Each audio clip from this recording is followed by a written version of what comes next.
बांग्लादेश के हाईकोर्ट ने इस्कॉन की गतिविधियों पर प्रतिबंध लगाने के लिए सरकार को कोई भी आदेश जारी करने से इनकार कर दिया है। दरअसल एक वकील की तरफ से इस्कॉन पर प्रतिबंध लगाने से जुड़ी याचिका पर सुनवाई करते हुए कल बांग्लादेश सरकार की तरफ से अटॉर्नी जनरल ने यह कहा था कि इस्कॉन एक अलगाववादी संगठन है और ऐसे में उस पर प्रतिबंध लगाने की तैयारी बांग्लादेश की सरकार यहां पर कर रही थी। लेकिन जो प्रतिबंध लगाना चाह रही थी बांग्लादेश सरकार, फिलहाल कोर्ट ने उसे मनाही दे दी है और कोर्ट ने इस्कॉन की गतिविधियों पर प्रतिबंध लगाने के लिए सरकार को कोई भी आदेश जारी करने से फिलहाल इनकार कर दिया है। एक वकील की तरफ से इस्कॉन पर प्रतिबंध लगाने से जुड़ी याचिका पर सुनवाई करते हुए कल बांग्लादेश सरकार की तरफ से अटॉर्नी जनरल ने कहा था कि इस्कॉन एक अलगाववादी संगठन है। और वहीं भारत में बांग्लादेश में इस्कॉन से जुड़े धर्मगुरु चिन्मय कृष्णदास की गिरफ्तारी और हिंदुओं पर हो रहे अत्याचारों के विरोध में प्रदर्शन हो रहे हैं। इसे लेकर भारत में भी सियासी बयानबाजी हो रही है। देखिए, वहां की सरकार कट्टरपंथियों के दबाव में आ गया है।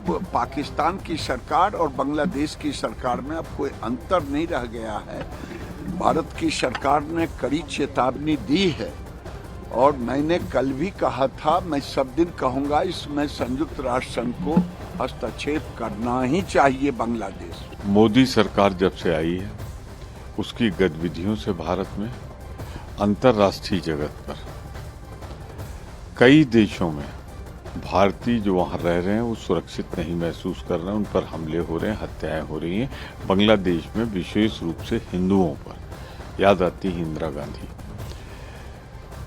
काश मोदी जी उनसे प्रेरणा ले पाते और हिंदुओं की और भारतीयों की रक्षा सिर्फ बांग्लादेश में नहीं दुनिया में जहां भी हो रही हो उससे कर सकते हैं। वहीं कांग्रेस के वरिष्ठ नेता तारिक अनवर ने कहा कि केंद्र सरकार पूरे मामले पर अपना विरोध दर्ज कराए।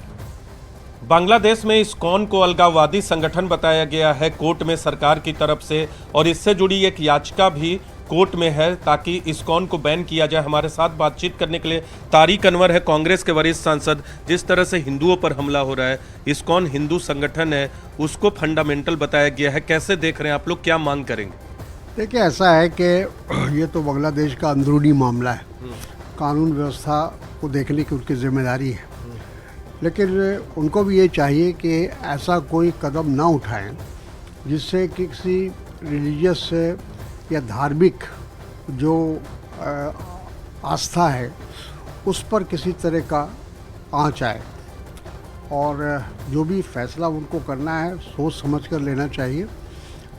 और जाहिर है कि वहाँ हिंदू अल्पसंख्यक हैं और उनको उन पर विशेष ध्यान देने की आवश्यकता है, क्योंकि किसी भी देश की जो देखा जाए कि उसके रख रखाव का और उसके सामाजिक ताना बाना का इस बात से जाहिर होता है कि वहाँ अल्पसंख्यक समुदाय किस तरह से रह रही है और किस तरह से सरकार उनको विश्वास में ले रही है। तो ये बांग्लादेश के जो हुक्मरान हैं उनको इस बात को देखना चाहिए। और पूरे मामले पर टीएमसी केंद्र सरकार के साथ दिख रही है, तो कांग्रेस ने केंद्र से बड़ी मांग कर दी। टीएमसी हर समय में ये बात कहते हैं कि आंतरजातिक विषय पर मिनिस्टर ऑफ एक्सटर्नल अफेयर्स का जो विषय होता है उस पर तृणमूल कांग्रेस कोई टिप्पणी नहीं करेंगे। ये भारत सरकार जिस तरह से जो कदम उठाएंगे हम लोग उसको समर्थन दें। वहाँ पे अल्पसंख्यकों की, विशेष रूप से हिंदुओं की रक्षा का, सुरक्षा का सारा जिम्मा जो है वो भारत की सरकार का है। बांग्लादेश की सरकार को कठोर शब्दों में कहे कि वहाँ पर अल्पसंख्यकों के हित सुरक्षित रहें। जिस तरीके से चिन्मय जी को गिरफ्तार किया गया, गिरफ्तारी बिल्कुल गलत है। उनको तुरंत तत्काल प्रभाव से छुड़ाने का काम करें और भारत सरकार को चाहिए कि अपनी विदेश नीति में कठोरता लाकर बांग्लादेश को उचित शब्दों में और कठोर शब्दों में डांटे, कहे और चिन्मय जी को रिहा कराने का काम करें। और बांग्लादेश में हिंदू पर बढ़े हमलों के बाद भारत में संत समाज में भारी नाराजगी है। स्वामी दीपांकर ने कहा कि हिंदुओं को एकजुट होने की जरूरत है।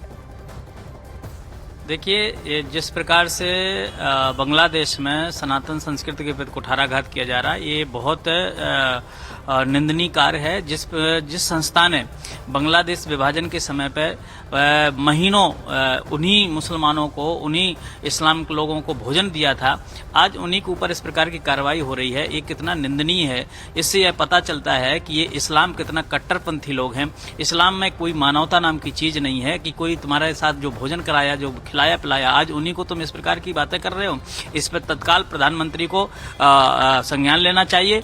मैं समझता हूं कि ये आज़ादी के बाद से इतना बड़ा नरसंहार मैंने नहीं देखा, इतना विभत्स नरसंहार मैंने नहीं देखा, जहां पकड़ो हिंदू काटो मारो के नारे लग रहे हों और देश का वैश्विक समाज मुखदर्शक बने देख रहा हो, यूनाइटेड नेशन मुखदर्शक बने देख रहा हो।